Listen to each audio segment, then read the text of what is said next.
Being highly intelligent also means you see consequences before they happen. While others act first and adjust later, your mind runs simulations.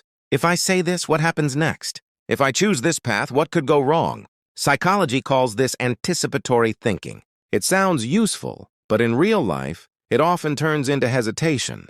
You don't freeze because you're afraid. You freeze because you can see too many futures at once. Every decision feels heavy, like it carries long-term weight. Simple choices others make in seconds can take you hours or days. Not because you lack confidence, but because you understand impact. This can make people think you're slow, unsure, or indecisive. In reality, your brain is protecting you from regret.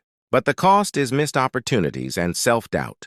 Over time, you may start blaming yourself for not acting sooner, even though your caution came from intelligence, not weakness. Highly intelligent people often don't fear failure.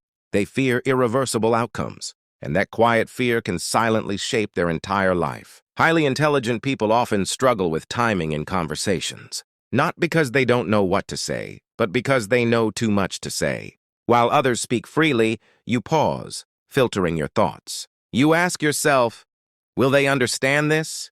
Or will it sound strange? Is it worth explaining, or should I stay quiet? Psychology refers to this as cognitive filtering.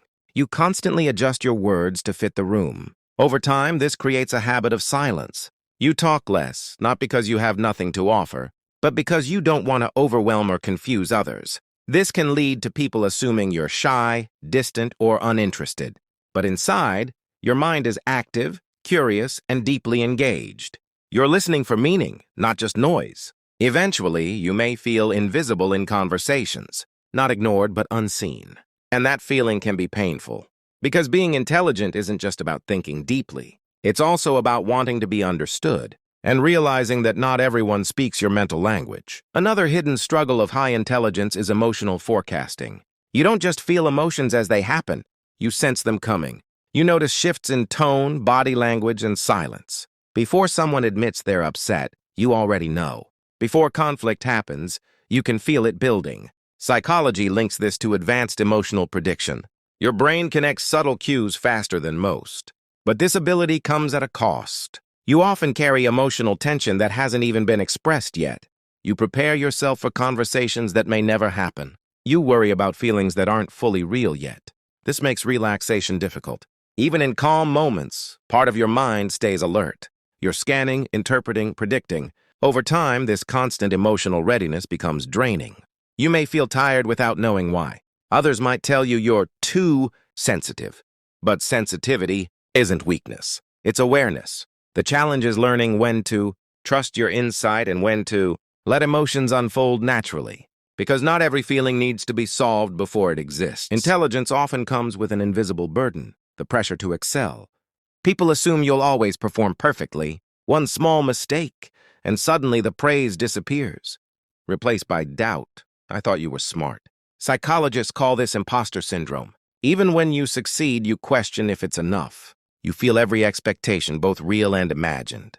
Every task is a test, every conversation a performance. You over-prepare, anticipate criticism, and calculate outcomes before acting. This constant mental load can make even small challenges feel like mountains. The worst part is that people rarely see it. To them, you appear capable, confident, unstoppable. They don't see the anxiety that shadows every step or the self-doubt that lingers after applause fades.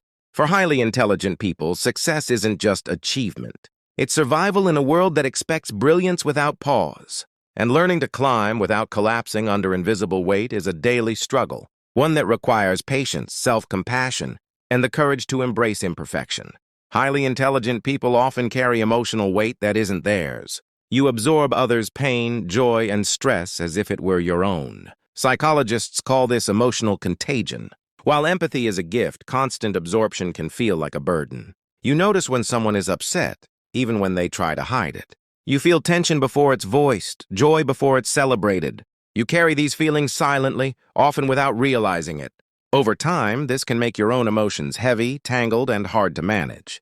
The challenge is distinguishing between what belongs to you and what belongs to others. Because your mind naturally reaches outward, you may neglect your own emotional needs. Solitude becomes necessary not for isolation, but to untangle the swirl of feelings you've internalized.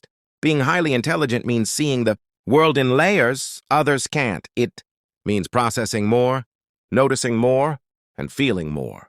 And while this can be exhausting, it can also be deeply rewarding if you set boundaries, practice self-care, and remember, feeling deeply doesn't make you weak. It makes you human.